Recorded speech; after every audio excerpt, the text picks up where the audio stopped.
preached that hope and that joy. I don't need to remind you of that. But it's so great to stop and think about. He's coming back, and he's cleaning house, and he's going to be taking names. And I want my name to be on that list. How about you? I want to be able to stand before him and to hear him say, well done. Despite all my failures, despite all of the detours, despite all of the sin, to hear him say those sweet words, well done, well done. So we have some time. We don't know how much time, but we got some time to contribute for his name's sake. So back to a few items of earthly importance, however. Most academics agree, or would disagree with me, that we know the Declaration and the Constitution are intimately connected, that one flowed from the other, that the Declaration clearly states that our rights are endowed by God, making them unalienable, and that governments are established by men, as the Declaration says, to secure those rights. The Constitution is the framework designed to secure those God-given rights. And the central theme of the Constitution is limited government so as to secure the blessings of liberty, the very liberty sought by the Pilgrims and the Puritans who desired religious freedom so that they could evangelize the world. Their vision was not just to land in this new continent, to create a new world so they could practice their religion as they saw fit. Their overarching vision was to evangelize the world. And what has been the greatest force for world evangelism? The United States. Because of our freedom and our prosperity. That is why God blessed this country.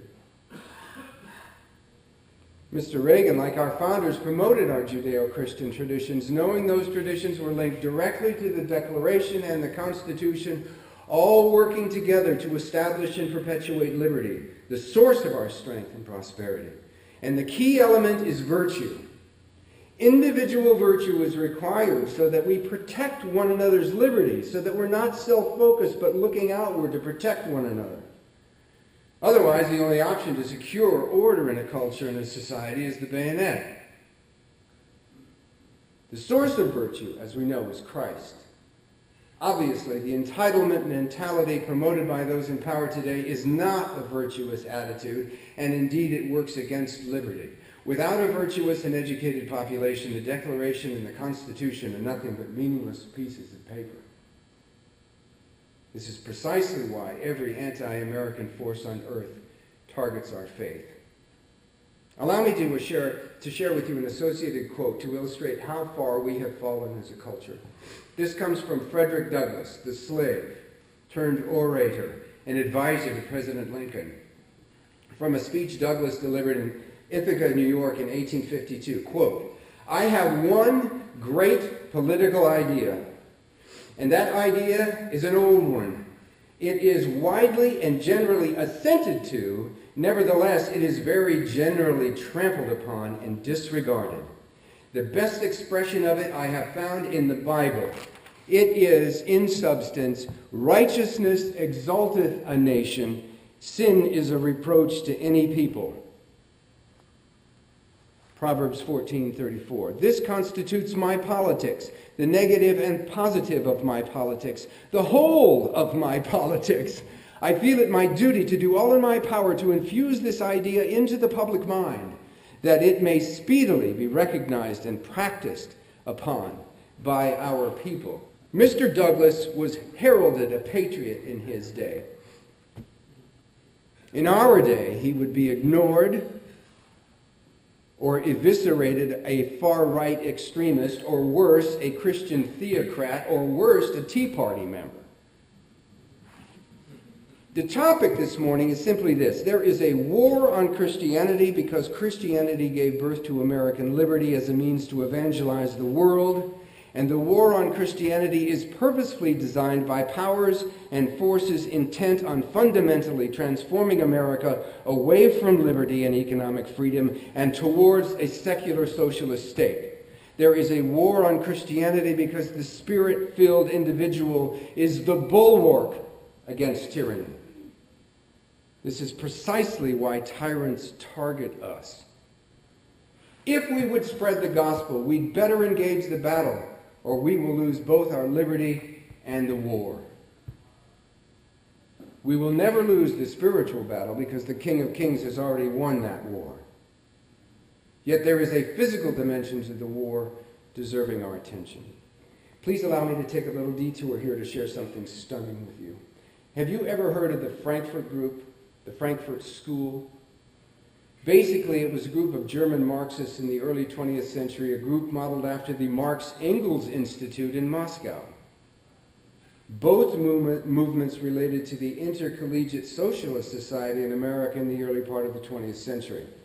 The goal of the Frankfurt School was the destruction of Western civilization, capitalism, and all Christian democracies, especially the U.S. Christ-hater Friedrich Nietzsche and his disciple Heidegger, both heroes of my college professors, inspired the Frankfurt attack on Christianity, capitalism, and the traditional family, encouraging socialism, atheism, and moral relativism. From Nietzsche came the idea of the Superman and the superior race, all of it inspiring Adolf Hitler's National Socialism and his quote-unquote grisly gang, as Churchill referred to them. And many of you sitting in this room fought those grisly guys. Listen to their strategy for achieving their goals, the Frankfurt School, that is. Strategies shared by the KGB and various communist groups in the United States, including Saul Alinsky, the mentor of most everybody in the executive branch today. Keep in mind the big picture painted by the Frankfurt School. Man is his own God, capitalism is the root of all evil, human wisdom and capability can and will establish utopia on earth, and anybody that stands in the way of these lofty goals is worthy of destruction.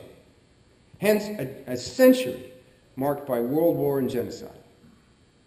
Here is the detailed plan from the Frankfurt Marx-Alinsky strategy from many sources, but mainly from an article titled The Conspiracy to Corrupt by Timothy Matthews, Catholic Insight magazine, March 2009. Quote, to further the advance of their quiet cultural revolution, which is demoralization and takeover from within, the school recommended about 100 years ago the following. Compare this list to what's been going on in our country for 60 years. Number one, the creation of racism offenses. How many thousands of times are people accused of racism in this country? Every year. Two, continual change to create confusion. Three, promoting sex and teaching homosexuality to children. Four, the undermining of schools and teacher authority, education as indoctrination. By the way, close ally and friend to the president, unrepentant terrorist and 60s radical Bill Ayers, spending tens of millions of foundation dollars to reform schools in Chicago, is quoted as saying the classroom should become a laboratory of revolution, close quote. This is their idea of education. And the superintendent of the Chicago Public Schools is now Obama's Secretary of Education. Can you imagine what will happen if they are given power to affect national education systems in the next 4 years? Number five, huge immigration to destroy national identity. 6, the promotion of excessive drinking and drug use. 7, emptying the churches. 8, an unreliable legal system. 9, dependency on state benefits. 10, control and dumbing down of the media. 11, encouraging the breakdown of the family. One of the main ideas of the Frankfurt School was to exploit Freud's idea of pansexualism, the search for pleasure, the exploitation of the differences between the sexes, the overthrowing of traditional relationships between men and women, and to further their aims. They would attack the authority of the father, deny the specific roles of father and mother, and wrest away from families their rights as primary educators of their children, abolish differences in the education of boys and girls, abolish all forms of traditional male role models, hence the presence of women in the armed forces, declare women to be an oppressed class and men as oppressors. One of the Frankfurt leaders proclaimed, "We will make the West so corrupt that it stinks." Anybody take a smell lately? What's going on in our country? Of course you have. Now compare all that with this quote from Saul Alinsky, the man Mr. Obama calls his greatest influence. Quote, "A Marxist begins with this prime truth that all evils are caused by the exploitation of the proletariat by the capitalists, and from this he logically proceeds to the revolution to end capitalism.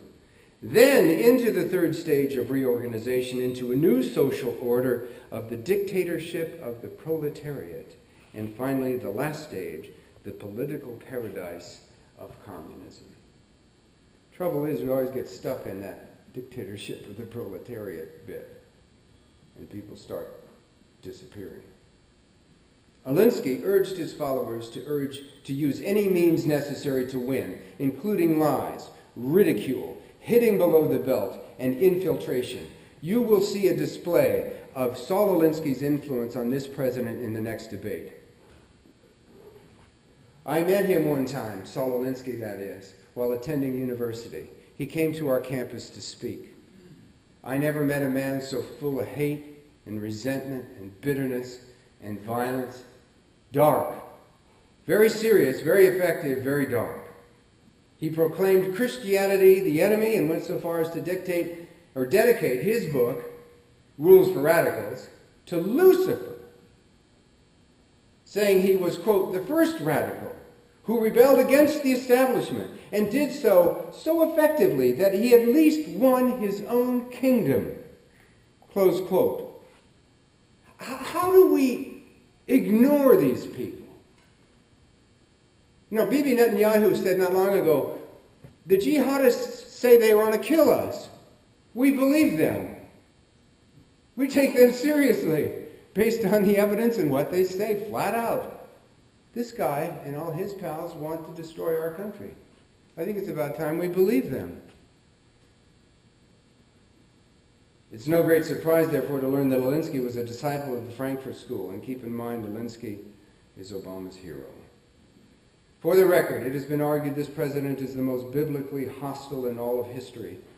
I have a handout documenting the reasons for this claim. We have a short video at the end to show you to demonstrate this. Contained there in the handout are a number of documented statements and events showing this president is working hard to fundamentally transform the country, in part by marginalizing Christianity, and in part by arguing that the Constitution is a living document that should submit to radical revision suitable for a modern age wherein all religious orientations must surrender to a universalist mindset, absolutely required for democracy to thrive. That is what Mr. Obama believes. That is the only absolute that he promotes. And those who would soften the Constitution by calling it a living document deny the connection between the Constitution and the Declaration, and they work to dispel the notion that America was founded a Christian nation. They are the ones who have tried for more than 100 years to transform our republic into a collective farm, requiring central control, which necessarily places liberty at serious risk. Obama, Alinsky, and the Frankfurt School know full well what many Americans have forgotten. The key to American liberty is God, the one who gives us our rights, the one who instills the virtue required to preserve liberty. Take God out of the structure and it collapses. Hence 100 years of work to demoralize and de-Christianize America. Our only defense is strong faith in and obedience to the God of Abraham, Isaac, and Jacob. And I would encourage you to go to YouTube and look up Yuri Bezmenov, former KGB agent. He explains in detail how the Soviets and others have been working for 60 years to undermine our country and demoralize us. One of the biggest mistakes we made in the church was assuming matters of government and politics are worldly, and therefore not worthy of our attention. Remember, not so long ago when people started encouraging one another not to talk about religion and politics. Look what we have as a result today. There's an unwritten law, a law governing